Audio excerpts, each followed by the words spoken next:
ठीक, तो हमारा जो एनसीईआरटी का टॉपिक है वही वाला है, उसी के अंतर्गत ही ये सब पढ़ रहे हैं ना। जैसे स्वप्रेरण पढ़ लिए, अन्योन प्रेरण पढ़ लिए और उनका अंतर भी देख लिए। अब यहाँ पर हमको क्या समझना है, प्रेरकत्व। प्रेरकत्व ये होता है कि स्वप्रेरण हुआ तो कितना हुआ, उसका मान जो होता है वो क्या कहलाता है, प्रेरकत्व कहलाता है। इंडक्टेंस होगा वो, ठीक है। तो यहाँ पर क्या है, फ्लक्स बंधता कुंडली में प्रवाहित धारा के समानुपाती होती है। इसकी भाषा समझ में आ गई क्या? फ्लक्स बंधता कुंडली में प्रवाहित धारा के समानुपाती होती है। फ्लक्स बंधता को लिखते हैं एन फाई, सिंपल फाई भी लिख सकते हैं। एनसीईआरटी में एन भी लिखा है, एन माने फेरों की संख्या है। यदि एन नहीं लिखोगे आप, फाई समानुपाती आई भी लिखोगे तब भी सही है, ठीक। अब समानुपाती का चिन्ह हटाएंगे, बराबर लगाएंगे, एक नीतांक आएगा, उस नीतांक का नाम क्या रहेगा, प्रेरकत्व। फिर प्रेरकत्व निकालेंगे तो आई का पक्षांतर करेंगे तो एन फाई अपॉन आई हो गया। अब यहां से परिभाषा बनेगी, यहां से परिभाषा क्या लिखोगे, फ्लक्स बंधता और प्रवाहित धारा के अनुपात को हम क्या कहते हैं, प्रेरकत्व कहते हैं। अब प्रेरकत्व दो तरह का हो गया, एक हो गया स्वप्रेरकत्व और एक हो गया अन्योन प्रेरकत्व। माने स्वप्रेरण में जो होता है स्वप्रेरकत्व और अन्योन प्रेरण का जो मान होता है वो क्या होता है, अन्योन प्रेरकत्व। तो अब मैं अगला टॉपिक ले रहा हूं, ये स्वप्रेरकत्व, और साथ में क्या कर लूं मैं, इसी को स्वप्रेरण गुणांक भी बोलते हैं। दो नाम हो गया, स्वप्रेरण गुणांक। दोनों में फर्क समझो। यदि सिर्फ स्वप्रेरण आया तो आपको उसकी प्रक्रिया बताना है, और स्वप्रेरण गुणांक आया मतलब उसका आपको सूत्र बताना है। तो यही सूत्र जो लिखा है इसमें केवल एल लिख देंगे। एल बराबर क्या हो जाएगा, एन फाई अपॉन में क्या हो गया, आई। हाँ, तो स्वप्रेरकत्व का क्या हो गया, परिभाषा बताओ। इसका नाम लो, किसी कुंडली का फ्लक्स बंधता और उसी कुंडली में प्रवाहित धारा के अनुपात को क्या बोलेंगे, स्वप्रेरकत्व या स्वप्रेरण गुणांक, ठीक है। यदि यहां से मैं स्वप्रेरण में विद्युत वाहक बल की बात करूं तो फैराडे के द्वितीय नियम से क्या होता है यार, E बराबर minus d phi upon D t. अगले स्टेप में देखना, माइनस ये मैं लिख दिया डी अपॉन डी टी, क्या नहीं लिखा हूं यार, फाई। तो यहां से फाई मतलब एन फाई समझ लो, फाई का मतलब क्या समझ लेना है, एन फाई पूरा फ्लक्स। तो एन फाई का मान क्या है, एल आई। तो यहां पर मैं लिख दूंगा, इसकी जगह फाई की जगह क्या लिख देना है, एल आई। तो क्या हो जाएगा, minus L D I upon D T. अभी हम पढ़े, यदि किसी कुंडली में धारा के मान में परिवर्तन करोगे, चुंबकीय फ्लक्स में परिवर्तन होगा तो प्रेरित धारा उत्पन्न हो जाएगी। तो यदि प्रेरित धारा उत्पन्न हो रही माने उसमें प्रेरित विद्युत वाहक बल भी होगा। तो प्रेरित विद्युत वाहक बल का मान ये है।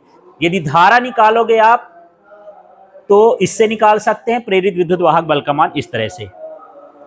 अगला टॉपिक देख लेते हैं, ये क्या कहलाया, अन्योन प्रेरकत्व, और इसी को हम क्या बोलते हैं, अन्योन प्रेरण गुणांक। इसका क्या बनेगा यार, सूत्र बताओ।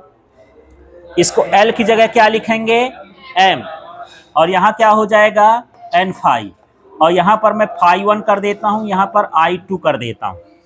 अब क्यों कर दिया हूं समझना, क्योंकि इसमें कितनी कुंडली होती है, 2।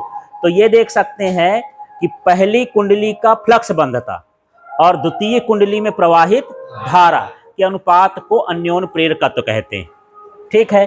और इसको हम ऐसा 1 2 है तो यहां भी 1 2 लिख सकते हैं।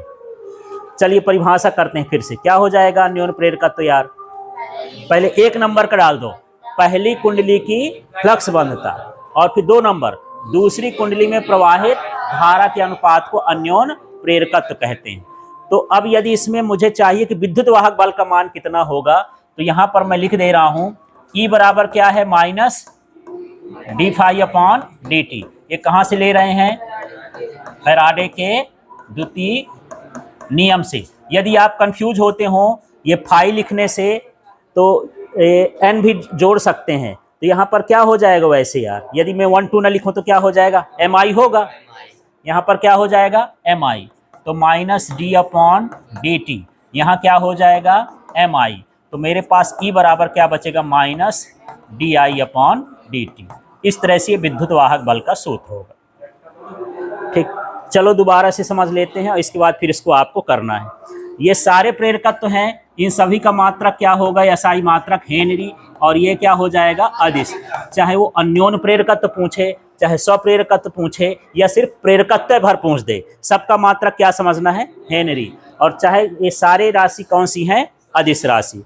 रिपीट कर दूं एक बार, हाँ, फिर आप लोग करना इसको ना। प्रेरकत्व हेडिंग बनाओगे, इसमें क्या लिखोगे, फ्लक्स बंधता, हाँ, कुंडली में प्रवाहित धारा के समानुपाती होता है, तो उसके हिसाब से ये बनेगा, ये बनेगा। समानुपाती का चिन्ह हटाओगे, प्रेरकत्व लिख देना, एन फाई अपॉन आई, इससे परिभाषा बनेगी। तो ये फ्लक्स बंधता और प्रवाहित धारा के अनुपात, सूत्र देख के परिभाषा बना लेना। अब मुझे फिर क्या निकालना है, स्वप्रेरकत्व, इसी का नाम क्या है, स्वप्रेरण गुणांक, है ना। तो ये जो सूत्र लिखा है ऊपर वाला, इसी सूत्र को रिपीट कर दिया। केवल स्वप्रेरकत्व को हम किससे दर्शाते हैं, एल से, तो एन फाई अपॉन क्या हो गया, आई। अब इसमें भी है वही परिभाषा, इस लिखना है परिभाषा इसी के हिसाब से। एन फाई का मतलब क्या है, फ्लक्स बंधता, और उसमें प्रवाहित धारा, है ना। तो कुंडली जोड़ देना, किसी कुंडली की फ्लक्स बंधता और उसमें प्रवाहित धारा, या प्रेरित धारा भी लिख सकते हो, प्रवाहित नहीं लिखना तो क्या लिख देना, प्रेरित धारा, इसको प्रेरित धारा कर देना। प्रेरित धारा के अनुपात को हम क्या कहेंगे, स्वप्रेरकत्व। ठीक है, अब इसमें हम फैराडे के द्वितीय नियम से क्या निकालना चाहते हैं, विद्युत वाहक बल। तो इसका सूत्र होता है E बराबर minus d phi upon D t. तो ये पूरा फाई ही कहलाएगा, तो यदि एन फाई निकालेंगे तो क्या हो जाएगा, एल आई, इसकी जगह एल लिखोगे, एल नियतांक है, इसको बाहर कर देंगे तो हमारे पास L D I upon D T हो गया। माने विद्युत वाहक बल का स्वप्रेरण की स्थिति में ये मान होता है।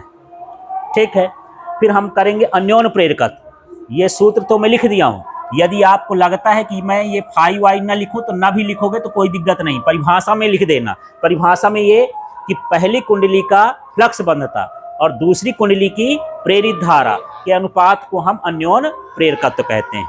ठीक है, बोलो तो भला इसका। और दूसरी कुंडली में प्रेरित धारा के अनुपात को अन्योन प्रेरकत्व है।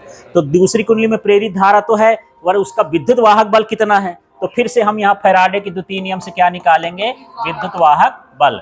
सूत्र है E बराबर minus d phi upon D t. Phi का मान यहीं से m और इधर I का पक्षांतर कर देंगे तो n फाई कहला गया। फाई लिख लो चाहे n फाई, एक चीज है, फाई माने फ्लक्स है। ठीक है, तो यहाँ पर क्या लिखेंगे, mi, m नियतांक है, बाहर कर देंगे तो विद्युत वाहक बल का मान हो जाएगा। फिर इसका एसआई मात्रक हेनरी, और यह कैसी राशि है, अदिश राशि। नोट कर लो अब आप लोग।